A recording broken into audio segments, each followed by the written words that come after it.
नमस्कार दोस्तों। सबसे पहले मैं स्त्री दर्पण का आभार व्यक्त करना चाहती हूँ जिन्होंने मुझे प्रिय लेखिका महाश्वेता देवी के 94वें जयंती समारोह में कहानी पाठ का आमंत्रण दिया।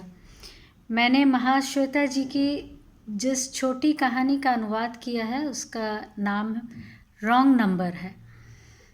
हम महाश्वेता जी को एक सोशल एक्टिविस्ट, एक लेखिका के रूप में जानते हैं। वे वामपंथी धारा की थीं एवं उन्होंने पश्चिम बंगाल, बिहार, मध्य प्रदेश और छत्तीसगढ़ के आदिवासियों के अधिकारों और सशक्तिकरण के लिए बहुत काम किया। उनकी अधिकांश कहानियाँ आदिवासियों के उत्पीड़न, प्रतिवाद, प्रशासन से प्रत्यक्ष टकराव, प्रतिशोध, नक्सल आंदोलन पर आधारित हैं। ये कहानी कुछ अलग है। कलकत्ता शहर की पृष्ठभूमि में लिखी ये कहानी एक पिता की पीड़ा और भटकाव की मार्मिक कहानी है। पहले मैं कहानी का पाठ करती हूँ। इसके बाद मैं इस कहानी के कुछ फाइनल पॉइंट्स के बारे में चर्चा करूँगी, जिससे आप देख सकेंगे कि कैसे उन्होंने एक इतनी छोटी कहानी को पौराणिक, ऐतिहासिक और साहित्यिक संदर्भों के माध्यम से अनफोल्ड किया है, उसे पुष्ट और समृद्ध किया है। और यही परिचय है एक ऊंचे कद के अच्छे साहित्यकार का। तो कहानी पढ़ रही हूँ मैं। Wrong number.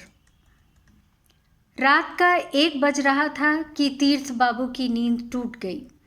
देखा टेलीफोन बज रहा है। आधी रात को फ़ोन बजे तो पता नहीं क्यों इतना डर लगता है। हेलो, सुनिए, अस्पताल से बोल रहा हूँ, आपका पेशेंट अभी अभी ख़त्म हो गया है। हेलो। हमारा पेशेंट? अस्पताल में हमारा कोई पेशेंट नहीं है। आपका नंबर? अच्छा, रॉन्ग नंबर है, रख दीजिए। रॉन्ग नंबर पे फ़ोन क्यों करते हैं? हाँ, रॉन्ग नंबर पे। तीर्थ बाबू फ़ोन रख देते हैं। डर लगता है उन्हें, बहुत डर। अचानक फ़ोन क्यों बजा? इतने रॉन्ग नंबर क्यों आते हैं? सविता ने पूछा।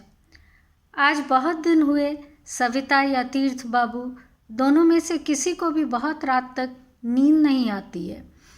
तीर्थ बाबू ठीक रात के 12 बजे नींद की गोली खा लेते हैं, फिर आँख मूंद कर लेटे लेटे अपने मन को विचार शून्य करने की कोशिश करते हैं, लेकिन ऐसा किसी तरह नहीं कर पाते हैं तीर्थ बाबू।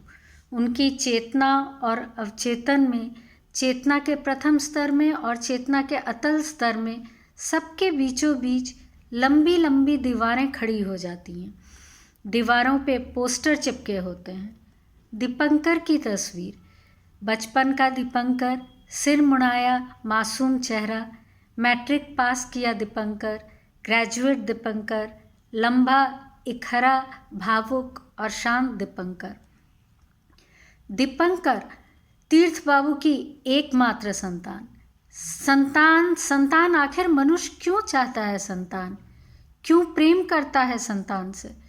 तीर्थ बाबू रोज ये प्रश्न खुद से करते हैं। उसके बाद उन्हें नींद आती है, गहरी लेकिन बेचैनी और आतंक से भरी। सविता शायद तब तक भी नहीं सोती हैं। तभी वे पूछती हैं, किसका फ़ोन था? Wrong number. कहाँ से? अस्पताल से। अस्पताल से? ए जी, अगर हमारा फ़ोन हुआ तो? पागल मत बनो सबू, तुम तो जानती हो दीपू नीरेन के पास है। नीरेन उसे दिल्ली में दाखिला दिलाने की कोशिश कर रहा है। सब जानते हुए भी पागलपन क्यों करती हो? अगर वह नीरेन के पास है तो दीपू चिट्ठी क्यों नहीं लिखता है? नीरेन चिट्ठी क्यों नहीं लिखता है मुझे? तुम लोगों ने क्या सोचा मैं रोना धोना करूँगी, दौड़ी जाऊँगी नीरेन के पास? सबू, परेशान मत हो। मुझे तो लगता है दीपू नीरेन के पास नहीं है। नीरेन जानबूझकर मुझे कुछ नहीं बता रहा है। चुप करो सबू, रो मत, सब ठीक है। तुम तो जानती हो दीपू के भाग जाने का कोई कारण नहीं है। तो फिर वह आता क्यों नहीं है? सबू, बीमारियों ने तुम्हारी मति मार दी है। समय भी खराब है और ये जगह भी, इसलिए वो नहीं आता है। सविता अब रोना शुरू कर देती हैं, धीरे धीरे सुबक सुबक के। रोते रोते एक समय सविता सो जाती हैं। तीर्थ बाबू को नींद आने में वक्त लगता है। क्या हो गई है देश की हालत? अच्छा, यदि रोगी मर जाए तो तुम लोग 2-3 एक्सचेंज का नंबर देने पर 4-7 पे फ़ोन करोगे। Wrong number. जिनका पेशेंट है, क्या हो रही होगी उनके दिल की हालत? हो सकता है कुछ भी ना हो। आजकल तो सब कुरुक्षेत्र के अर्जुन हैं। परम असंवेदनशीलता के साथ मृत्यु को ग्रहण कर लेते हैं। लाश बिस्तर पे पड़ी रहती है। खर्चा बचाने के लिए रिश्तेदार चले जाते हैं और फिर लौट कर नहीं आते। मृत ठंडे गोदाम में पड़ा रहता है, कोई देखने तक नहीं आता है। तीर्थ बाबू को डर लगता है, बस रह रह कर डर लगता है, जैसे किसी दूसरे कलकत्ता में वास कर रहे हैं, दूसरे पश्चिम बंगाल में। देखने में लगता है वही शहर है, वही मैदान, मॉन्यूमेंट, भवानीपुर, अलीपुर, चड़क डांगा का मोड़, वही आषाढ़ के रथ का मेला, चैत्र में काली घाट में शिवजी के गीत, पौष में बड़े दिन की आलोक सज्जा। ये वो शहर नहीं, ये कोई और शहर है। Wrong city. गलत ट्रेन पे चढ़ के गलत शहर में आ गए हैं तीर्थ बाबू। नहीं तो सविता को कही सारी सांत्वना भरी बातें भूलकर क्या तीर्थ बाबू सोचने लगते? तो फिर दीपंकर चिट्ठी क्यों नहीं लिखता है? नीरेन दीपंकर की कोई खबर क्यों नहीं देता है? क्यों मनुष्य क्यों संतान चाहता है? क्यों प्रेम करता है अपने बेटे बेटी से? मौत पे मुखाग्नि देने के लिए? Wrong answer. जितने दिन तीर्थ बाबू जीवित हैं, उतने दिन वह अपनी संतान को अपने साथ चाहते हैं। रहो तुम मेरे पास, मेरे साथ रहो, मेरी दर्द पीड़ा को सहो, उसमें भाग लो, मेरे साथ एक हो जाना सीखो। Wrong hope. शायद कहीं कोई एक्सचेंज है इस शहर में। कहाँ है वो एक्सचेंज? कौन वहाँ बैठा तीर्थ बाबू को सिर्फ कहे जा रहा है wrong number, wrong city, wrong hope? कौन है वह? कहाँ है वह अदृश्य ऑपरेटर? ऑपरेटर दिखता क्यों नहीं है? सोचते सोचते तीर्थ बाबू अचानक ही नींद में डूब जाते हैं। ऐसे ही बीतते जाते हैं दिन रात, सोम से लेकर रविवार, सुबह से लेकर शाम।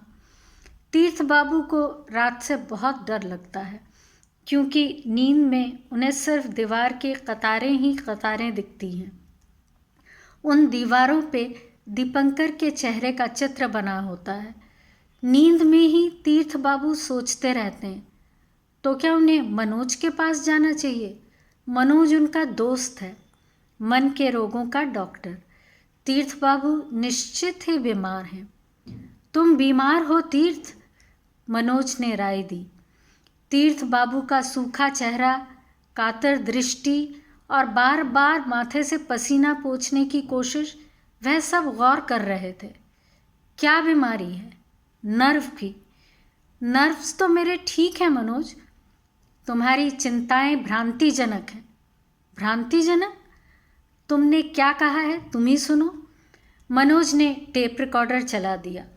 मनोज रोगियों की स्वीकारोक्तियों को टेप कर लेते हैं, उसके बाद उस पर विचार करते हैं, राय देते हैं। तीर्थ बाबू टेप रिकॉर्डर को देखकर मन ही मन रुपयों का हिसाब कर रहे थे। अब उन्हें एक थका हुआ धीमा स्वर सुनाई दिया। मुझे लगता है ये घर मेरा नहीं है। दस्तक दूं तो कोई दरवाज़ा नहीं खोलेगा, क्योंकि मैं रॉन्ग एड्रेस पे आ गया हूँ। सड़कों पे चलते हुए मुझे बस यही लगता है कि कलकत्ता अब कलकत्ता में नहीं है। मकान, दुकान, मैदान, मॉन्यूमेंट सब किसी दूसरे शहर को पकड़ा कर कलकत्ता गायब हो गया है। ईट्स लगता है ये रॉन्ग सिटी है। कोई ज़रूरत नहीं थी, फिर भी खुद को विश्वास दिलाने के लिए उस दिन केवड़ा घाट शमशान गया था। दीवारों पर सब गलत सलत लिखा हुआ पढ़कर ही मैं समझ गया कि मैं गलत जगह पर आ गया हूँ। उस दिन मैंने सपने में देखा। मनोज ने टेप रिकॉर्डर बंद कर दिया। तीर्थ बाबू की ओर देखकर कहा, क्या सपना देखा था तीर्थ? मैं नहीं बता सकता। क्या सपना देखा था? मुझसे मत पूछो मनोज, मैं वो सपना अक्सर देखता हूँ। इसलिए ही तो जानना ज़रूरी है। नहीं मनोज, तुम अस्वस्थ हो तीर्थ, स्वाभाविक है। तुम्हारा अस्वस्थ होना स्वाभाविक है। क्यों? मेरा अस्वस्थ होना स्वाभाविक क्यों है? तुम्हारा बेटा तो... मेरा बेटा क्या घर में नहीं है? मनोज, मुझे नहीं पता तुम्हें किसने क्या कहा है। मेरा बेटा दीपंकर अपने कज़न नीरेन के पास लखनऊ में है। वहाँ से पढ़ने दिल्ली जाएगा। गॉड, मनोज ने बहुत पीड़ा और दुख से कहा। एक गहरी सांस ली उन्होंने। उन लोगों के समय में तीर्थ सबसे ठंडे दिमाग का अच्छा लड़का हुआ करता था। वह ऐसा हो गया। गॉड, मनोज ने घिसटते हुए किसी दवाई का नाम लिखा, फिर उस कागज़ को फाड़ दिया और एक दवाई की शीशी तीर्थ बाबू को दी। कहा, रात को इसे खाना तीर्थ, नींद आ जाएगी। अच्छा दो। तीर्थ बाबू ने दवाई की शीशी ले ली और चलने लगे। मनोज उन्हें दरवाजे तक छोड़ने आए। कहा, बोस तो फिर तुम्हारे पास नहीं गया ना? नहीं। क्यों? मैंने उसे मना किया है। तुमने क्या सोचा? आने पर क्या मैं उसे घर में घुसने दूंगा? सविता को सारी उल जुलूल बातें कहकर चला जाता है। तीर्थ बाबू निकल पड़े। अभी शाम थी या कि सुबह। सड़क पे कतारों में लोग हैं या कि जनशून्य पथ है। निर्जन पथ, मेघावृत रजनी, झड़झंझा, जयसिंह छुरी पे धार दे रहे हैं। रविंद्रनाथ की किताब का ये वर्णन तीर्थ बाबू को बहुत पसंद है। दीपंकर के राजर्षि पाठ में था। तीर्थ बाबू को एहसास हुआ कि उनकी आंखों से टप टप आंसू गिर रहे हैं। संतान इतने घातक होते हैं? घातक हैं वे। माता पिता की नियत हत्या करते हैं। तीर्थ बाबू बड़े जतन से दवाई की शीशी को लेकर जाने लगे, जैसे ओलंपिक की पवित्र मशाल लेकर जा रहे हैं। आज रात सोए सोए तीर्थ बाबू ने फिर वही सपना देखा। चौरंगी रोड के दोनों तरफ लाखों लोग खड़े हुए हैं। सब स्थिर हैं।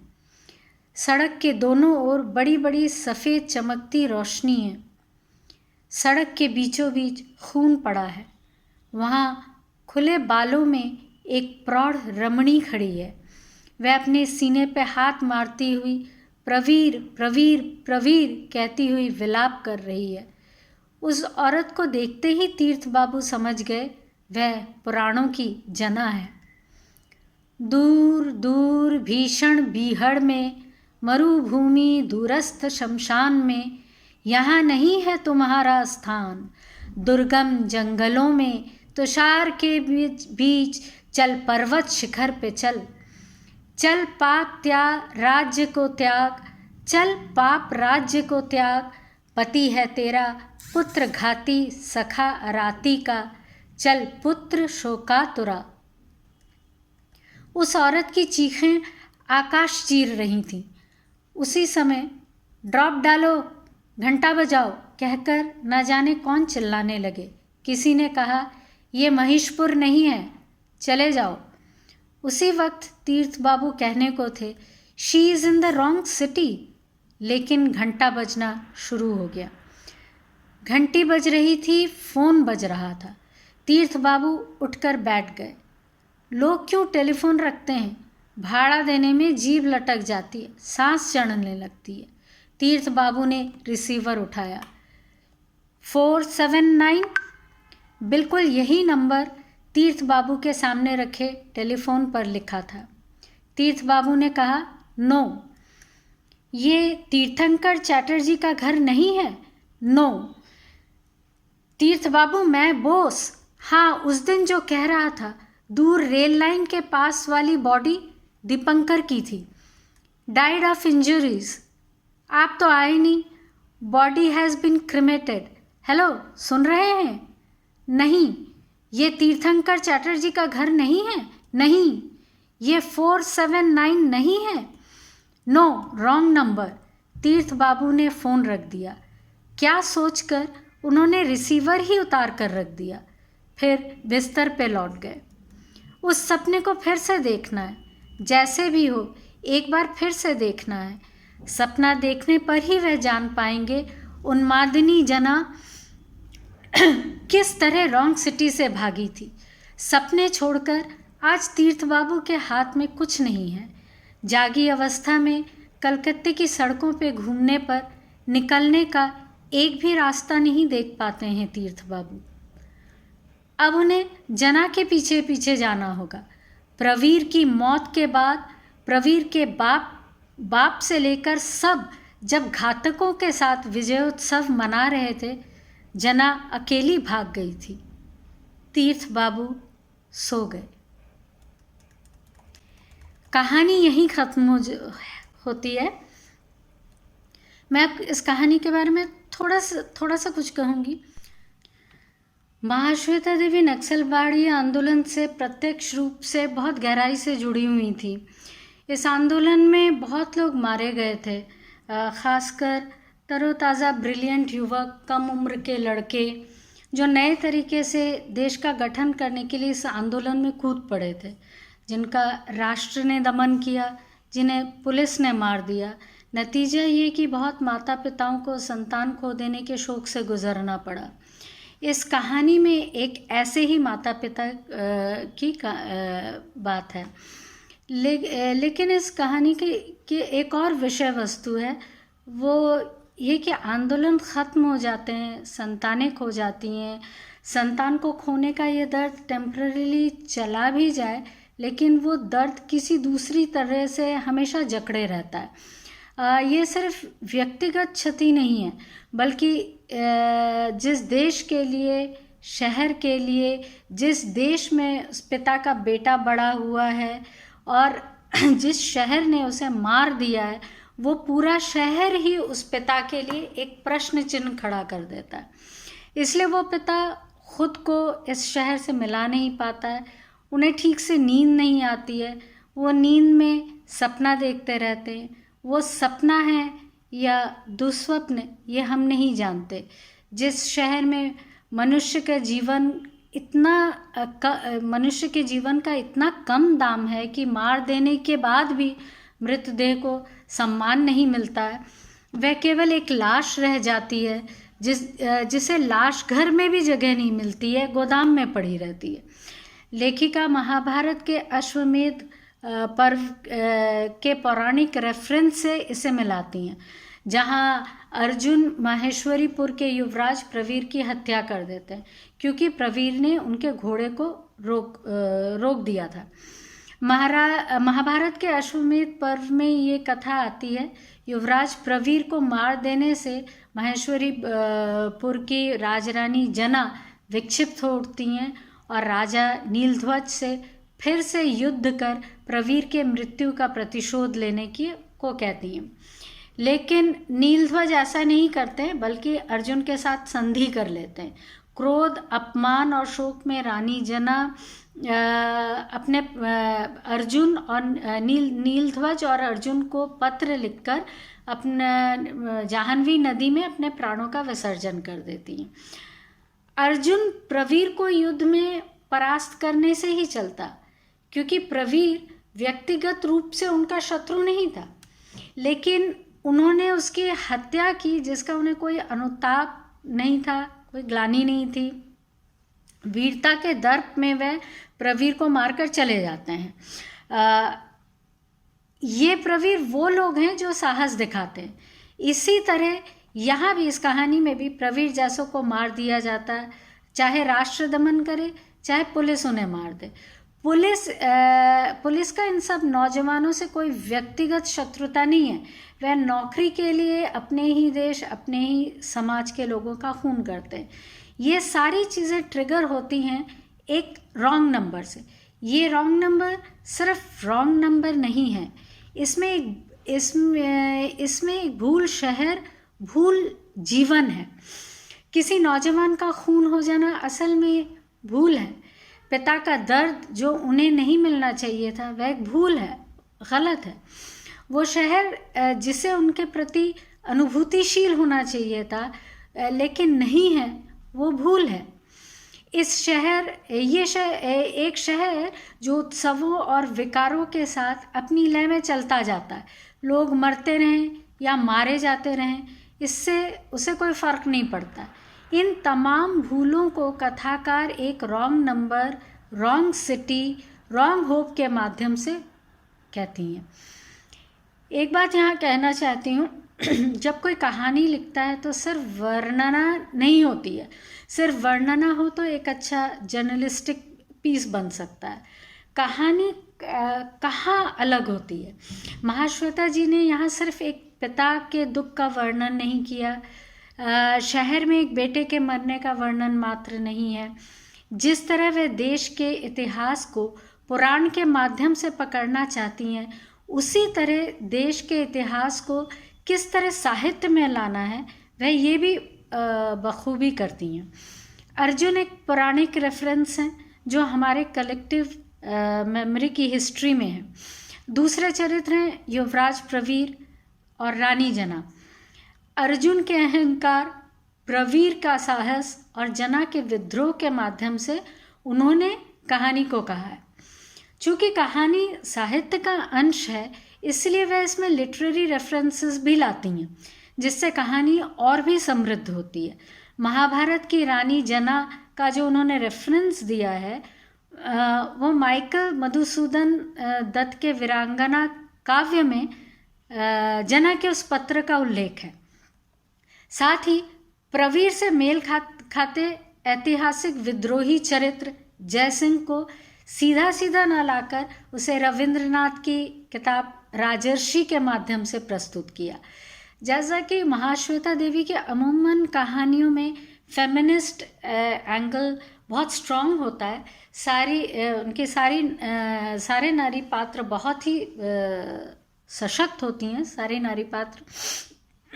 उसी तरह इस कहानी में भी जना के माध्यम से उन्होंने उन माताओं की बात कही है जो अन्याय का प्रतिवाद करती हैं। शायद मैं बहुत ज़्यादा बोल गई हूँ। अगर अब आप इस कहानी को दोबारा पढ़ेंगे तो शायद आपको कुछ और एंगल से कहानी आप लोग के सामने आए, आपको अच्छा लगे। इसी के साथ मैं विराम देती हूँ अपने बात को। धन्यवाद, नमस्कार।